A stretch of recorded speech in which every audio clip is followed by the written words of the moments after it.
Good evening, ladies and gentlemen. Here from Escambia Lakes, we're reporting with our quasi-daily report. We're going to catch up on a few days here because it's been nothing but action-packed New Year so far.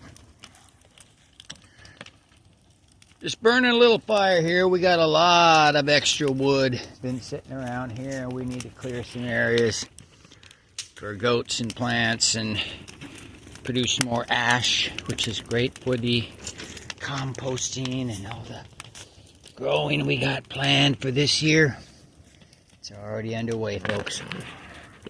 Beautiful moon and stars in the sky tonight. So, quite briefly, we've been busy working a day job outside, myself in the construction industry, getting into some advanced stages to finish that work up. Takes a lot of time.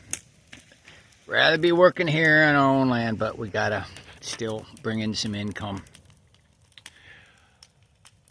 It is getting into winter seriously, with temperatures to plummet this next week down below 30 degrees.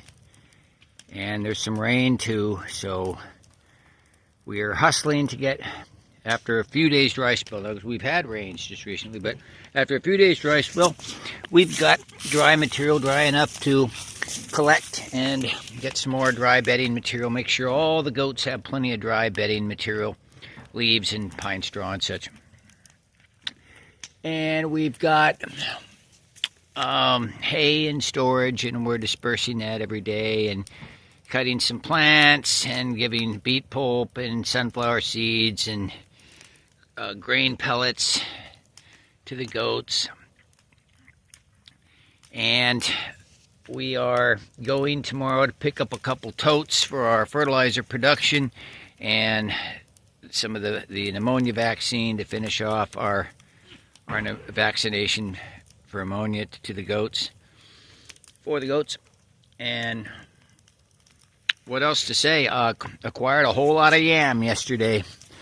Asian purple and golden yellow yams and turmeric. Very happy to get that secured because it's pretty much over. They're not going to have any more. And the time to get it's now while you can. Plan to grow a lot of yam this next year. Also been collecting the elderberry. Got more cuttings yesterday and sitting in the cabin just up till late last night cutting sticks and putting them in a bucket of water, and 2-3 weeks they're sprouting roots and leaves, and we're getting them in the ground, and we've got a lot of planting to do this year. Looking at this little cabin, this is the addition that hasn't been built out. Did a little framing but never built it out. That's got to be completed. It's got to be completed. That's my computer room there. Way behind on that, but I got to catch up. There's a little wood stove I'd like to get going. It'd be nice to have that in there, but I got to work with the flue pipes and figure out how at least I can get a little extra heat, because all I got for heat is a dehydrator in here, a little 10-tray vegetable and fruit dehydrator. The other two oil-based radiator heaters are over at a couple RV and a bus over at the other property to make sure that the temperature doesn't drop too much on our hibiscus seeds and yams and things like that. So a lot of work to do for the comfort level and to keep goats comfortable enough. And we got some baby goats here, and we got mamas, and we've had some tragedies here going into the winter. We've been delayed and on the whole fencing thing. You all know about that. I'm not going to continue on that every single time, but it's been incredible cost and pain, and we just got to get beyond it and get our own sources of funding to realize our mission, because you can't depend on anybody. Fish in the lakes, huge lunker bass, just an abundance. So we're looking for time to catch fish and to produce our fertilizer. We'd even hire people as fishermen and fisherwomen. Fishers. It's a fisher utopia, folks. Here.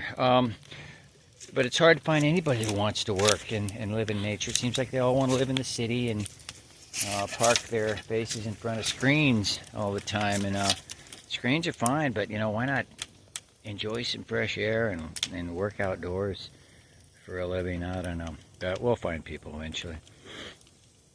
All right, so I'm going to conclude this. There's other things going on. Of course, there's always so many things that has to be done. A trailer today, I packed new bearings in the hub and got the trailer back on the road. And there's a little part I need for the back for the leaf spring to secure it, because it's not secured and it can contribute to a hub loss. And there was a hub that never got delivered, a hub kit with two hubs. Supposed to come from China, and then we never got it, so we don't know if it was lost in the post office or whatever here. We think it was lost here in the U.S. So we got to get that, because we need that security that we got a spare hub while we're on the road if we blow out a hub when we're 600 miles away, which is what we need to do now. We need to drive to go get a greenhouse, a high tunnel greenhouse, and other driving. Waiting for the T-posts from China. 1,000 of them, 7-footers. Could be here in about 30 days. Could be here in the first week of February, so we got to get ready. We got a lot of things in place. Still got to pay duties and port fees and some other bonding and other things, but we've already paid so much, and ends up we're paying about as much as we would in the store, maybe a little less. I don't know. We'll see how it pans out. But it's our first direct purchase from China, and they're the good 7-footers. A lot of fencing to do, to put it mildly. It's the key to success out here. It's the key to our existence, and it'll be so good to get it up. All right, folks. I am going to turn in here. I've got a dinner of just a ciabatta bun and a couple little medium-sized tomatoes. I like those ones. And a little cheese. That's my dinner for tonight. There's a little oil there. I think I'll put a little vegetable oil on my bun to get a little fat on my bones to help keep me warm in the winter. To help get me through the winter nights.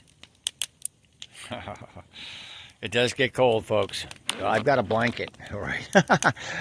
Actually, that reminds me, I got a second blanket in storage. I need to get it out and wash it and dry it, and so I need another good blanket, because it's starting to push the limits here. I'm getting a bit cold. I don't have insulation really in the cabin. I don't have a heater. I don't even have the door on the hinges yet. But I got other priorities, folks. I got to get things in the ground and get all kinds of seeds prepared and tubers, and get through the winter and get ready for this big new growing year.